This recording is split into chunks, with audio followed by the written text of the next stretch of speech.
Hello and welcome to my road to WBFF Sydney. I'm Taryn. This is episode 7 and we are 6 weeks out. This week I wanted to chat with you guys about all the things that I track and why. So there are actually quite a few things that me as a bodybuilder and me as a coach get my clients to track.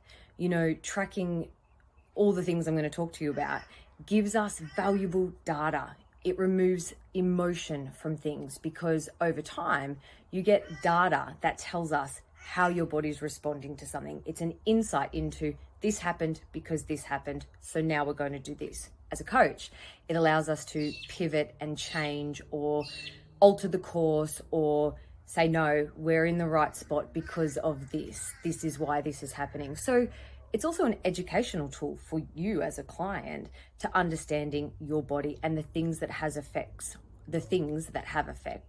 on what you're trying to achieve. Tracking things also gives a level of honesty. So it requires you to be honest and honest with perhaps habits or, you know, the ways that you react to things. And I think that level of honesty is very, very, very confronting in the beginning when you start tracking these things. But again, that data over time just becomes that data. That old saying, what gets measured gets managed, so applicable. If we don't measure something, we can't manage it. We can't change it. We can't fix it. We can't understand. So here's a few of the things that I track, and I hope that if you're not tracking them, maybe you will, and you'll get something out of it. Two of the first things that you guys know that I track is my workouts and my food. So I track my workouts to make sure that I am progressing, that each week I'm lifting more than I did last week or doing more reps or, you know, whatever my program states. And the other thing is with my workouts is I also do a lot of video filming to track my technique. So although not overly measurable, still something visual that I can see changes in over time. And then of course, food. So I track my macros to a certain amount of calorie intake, depending on what is set for me. And for me right now in comp prep, that is really, really, really important that I get that right. This week I went out for lunch with my family and I was actually able to go to a fresh seafood trawler boat, actually, which was a restaurant where I could have bugs and prawns with the family because I tracked. I knew what I could have, I knew what I was eating, and I knew that that would fit into my macros for the day without blowing my calorie budget. So I also track my steps daily and I get my clients to track their steps. Now, depending on where someone's at in their fat loss journey, their step target might change. You know, someone who works from home and sits a lot might not get 8,000 steps, but someone who's a busy mum who works on her feet might easily hit 15,000. So the steps are a really big indicator as to how much someone moves. Then we put their actual physical exercise on top of that. So steps are really good to know, oh, that's strange. You've slowed down your weight loss this week. Oh, wait, what have you done? Wow, you've done 3,000 less steps every day.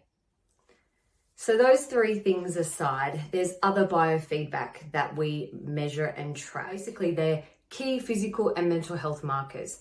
Things like physical measurements, so body weight.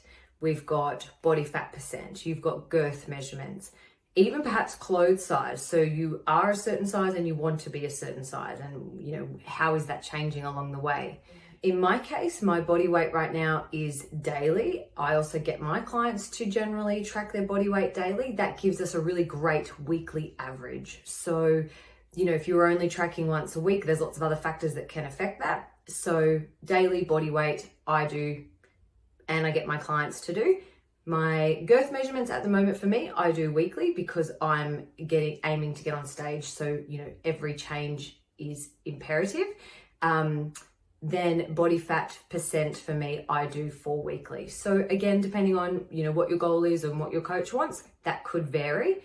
Clothes dress size, it's just a nice little marker to keep as a track along the way. Another biofeedback is lifestyle factors. So things like your energy levels, your stress levels, your sleep hours. So sleep is a really, really, really big one for both competitors, but also general fat loss clients. So I find, as an example, if I have a mum who has had a sick kid and has had, a lot of broken sleep in a particular week, then a lot of the time fat loss will stall. So we have that data there to say, well, hold on a second. Yes, you're doing everything else right, but look at your sleep.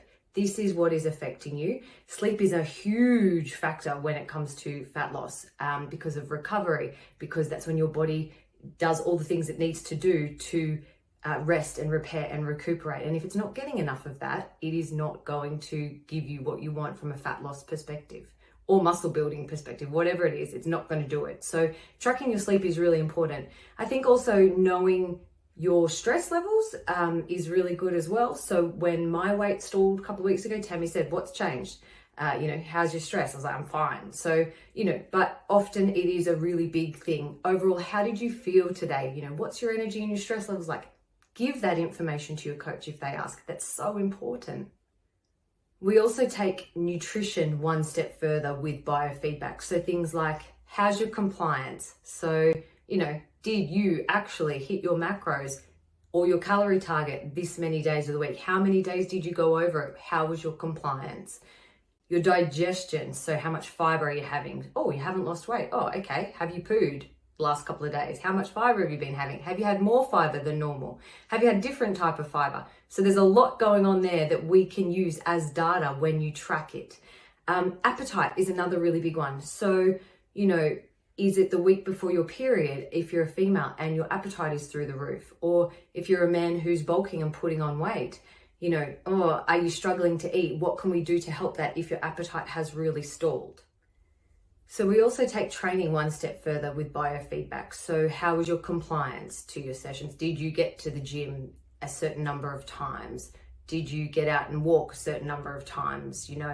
How is your energy or your enthusiasm for your training? Is that really lacking and therefore the intensity isn't there?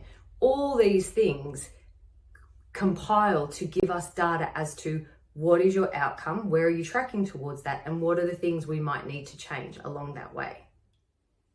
So to summarize, guys, there's lots of things that you can track and definitely should be tracking. I hope that you keep an eye on lots of little things that you might deem aren't important, but actually are important. They tell you so much. Record them, keep the data, make informed choices as to what way to go next. And if you need help, reach out to a coach. I do have online coaching spots available, so hit me up on my website, transformwithtarynlee.com. Otherwise, like and subscribe to this channel, and I'll see you next week.